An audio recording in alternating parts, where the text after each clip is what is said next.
ต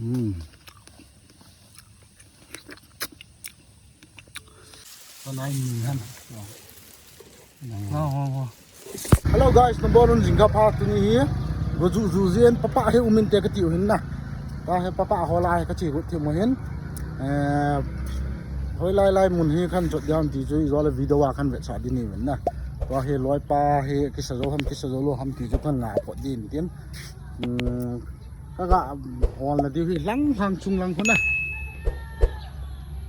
chu lang thang chung lang ko hin na ko sa lang pe chung lang ko hin ga ko hol di hin na papa he han lang EPP yong la ngu the chu kan bang kap do ja chon abula apna top channel na vet feeding min kitimin chuman le ka channel subscribe nai lo le lung se tin subscribe nei bol pi lang share ong nei no bol pi ding kitim le tu hin ka loi pa he tho ham tho lo ham king ga vel zap mun ti wa ma he zan jing ka tho wa ji lo thin na chi ya chu tho wa tam tho nai lo ham ti ji ga vet diu tan te cho ông papa hoa la chỉ điêu gà ra tàu loài ông mình nói pa hay gặp về phải đi nha nói pa hay cái style này cho nó bao thôi ta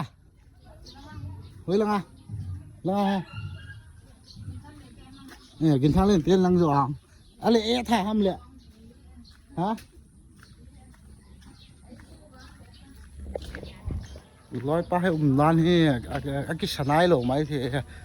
บัวเนี้ยก็ไล่ให้อินกอมเตี้ยเอาเม็ดเห็นนะตัวเห็นมากอมกาจิ๋วติงกาเวซับมึงที่ไปอีเปียบอลทำยี่จูกาแบบรูเบน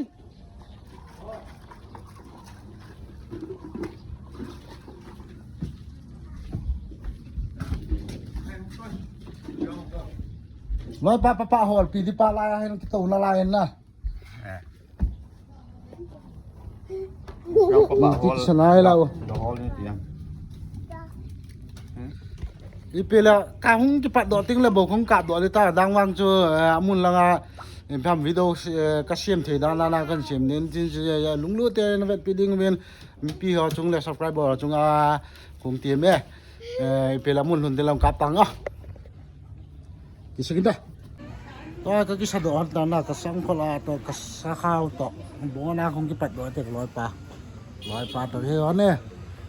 สายกุลทางลังหัวกันจุดนอนเดียวอ่ะ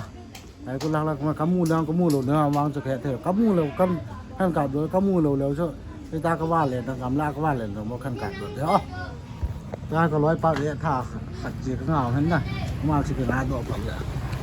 ที่มาตัวนี้มาลำไก่ดาก็จีเดียว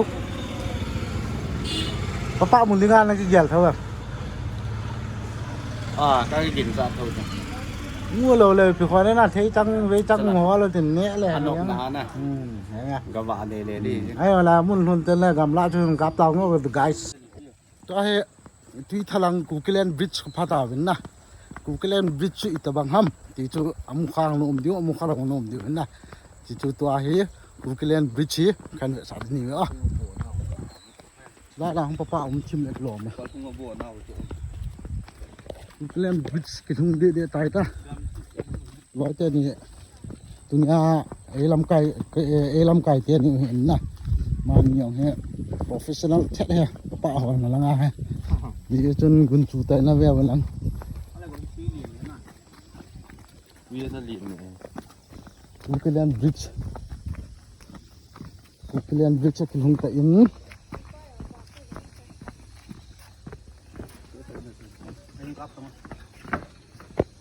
เล่นไปตีท่าใช่ตีท่ามันเรียบเท่าไหร่เนี่ยบอลหัวหำข้าวหำวางผัดดิบด่างให้เนี่ยบอลหัวเลยง่อยเหรอฮะสนายของผมเล็กหล่นเลย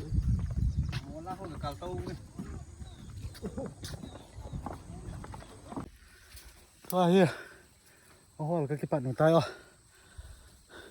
นุ่งล้างให้แหวนแล้วส่วนหูบุงั้นจังบุให้ตายหมูจุงอ่ะคงกัลอยู่เห็นนะแค่หมูดิวครับแค่หมูโลดิวทำตีจุดแทนนายปู่เป็นนะว่าเฮียในทางเงินยกตัวเป็นกระติบร้อยเจ้า Ilang sang chi ham gamang nu ma mai ne sin hang gam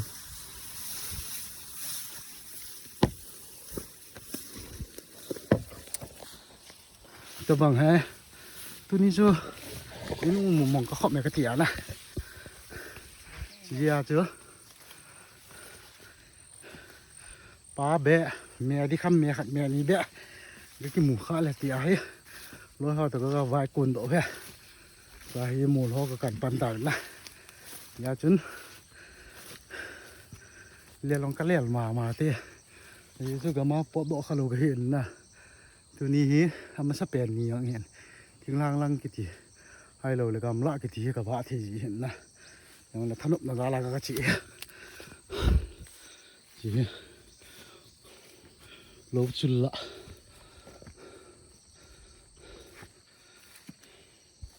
gấu chung cho là lẹ gấu chung không loài tàu lăng hôm nào lại ra nè cụ cái land view không biết sao cái tía tôi cũng nào lại liền thấy lẹ hết là cụ cái land view khăn lẹ sao đi về anh em về drone shot khăn bỏ lẹ cụ cái land view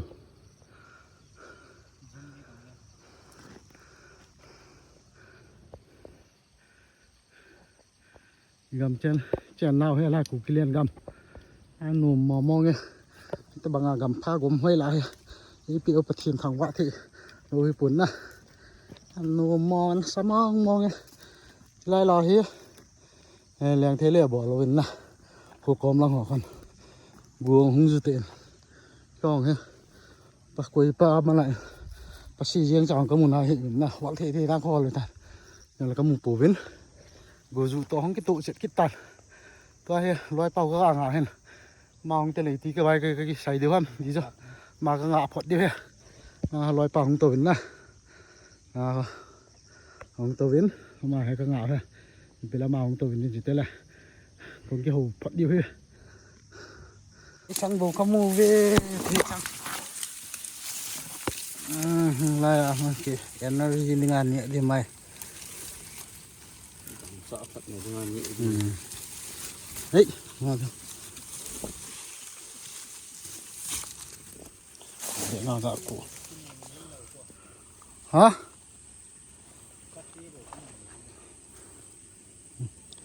gil dang sao để sẽ tàn na chia ra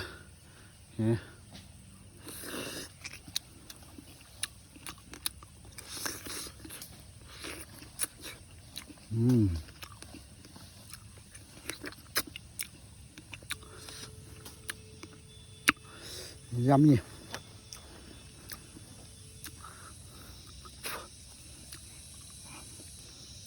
là xí gầm lạ phun vũ nàng vũ là phét yên hết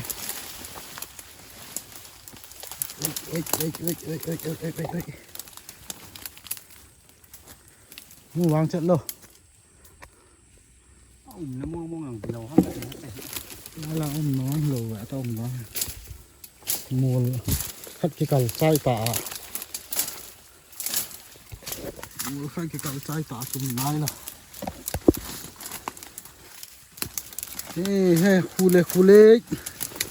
pasti kamu kilo pasti ngăn trăng bầu có mùi papa có mùi hình nè pasti ngăn trăng bầu pasti cho cũng tạo địa leo không pasti bầu có mùi nó pasti bầu có mùi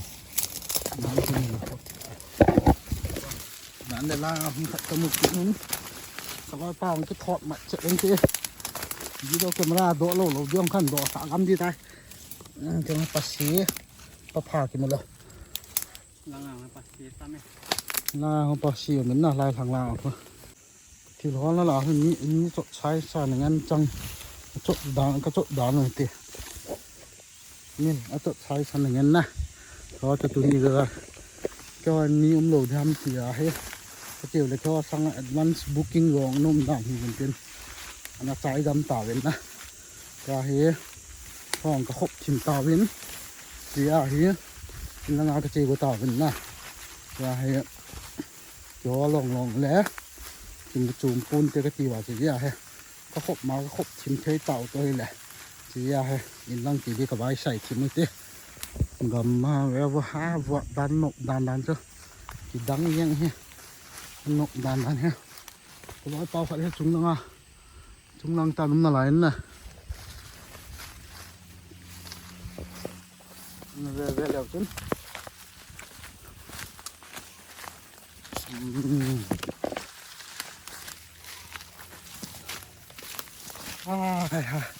ว่าให้ผ่านหมุนกระเพราไปติ ปานายนี่ ผ่านเพื่อนไปไหนมันเสียบไปไหนมั้ยไปไหนมีฮะอ๋อเตรียมมาเลยกันด้วยไปไหนกระหมูซุนๆนะจ๊ะดังให้เอาก้มเอาให้ไม่ถือจ๊ะ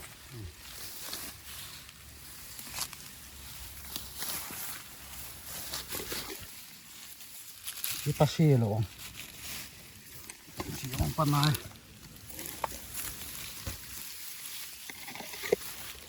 จุ่มปนายนี่แหละวะผมน้ำมาปนุยอาเกะดานเห็นนะทำปนุยกันที่ไหนรู้ที่เรื่องคู่จีดานนี่มันจะหากันดูอะไร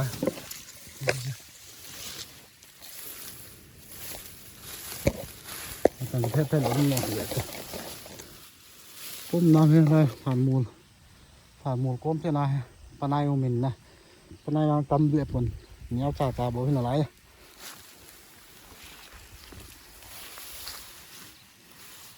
นั่งหลับวะก็ยิงจะเตะ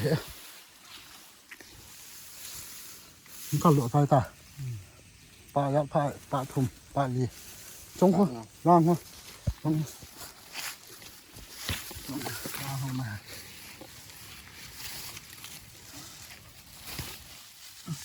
จงให้ปัสสีหันก่อนguys ชีวิตชอตะบังให้ปัสสีห้ำปะพามปัสสีห้ำปะพามหนึ่งชีวิตตะบังให้ปะน้ำมองน้ำโทน่ะไอ้ว่าปัสสีห้ำปะพามไอ้อันนี้คอมเมนต์ว่าคอมเมนต์นำไปรอหันมูลหันร้อยเป่าของกลุ่มสุดเตะแล้วเราให้ตั้งเกี่ยวกับเรื่องมุมไม่ถึงไหนอยู่เป็นเพชรเนาะ ลายปักเสียงเนี่ยต้อง ก็ปะอะไรที่หมอแล้วปัสซีเงี้ยบอกก็มูเว้ย not eaten by human ที่ว่าที่อย่างเงี้ยที่นมตา แล้วก็เราเป้าเสียน้องหนูที่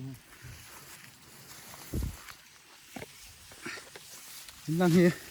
ที่แรกนี่ก็ไว้ใส่ถิ่มมือแต่ละนั่นเฮียที่จีว่าเราแหละหรือว่าเราบัวปงอยู่แหละนี่มันจะสาธิตห้องขี้ดีกี่จอยเราเห็นนะที่ยาฮะ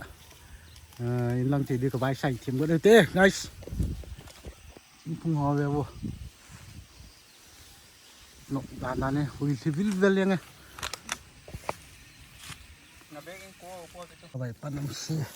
ปลาละที่หมดเทแล้วปลาซีตรงที่โพสต์ตั้งนี่แกปลาซีต่อเอาไปลังครับตรงตาสิลูกของลาให้ปลาจีสุดดิเต้ลังใจกัน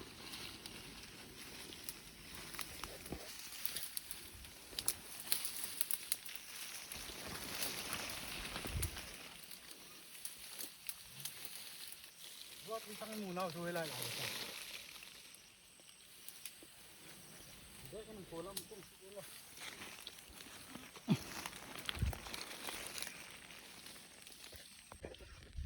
ตัวเฮียอินลังก็กิเลสก็ตายเหมือนน่ะ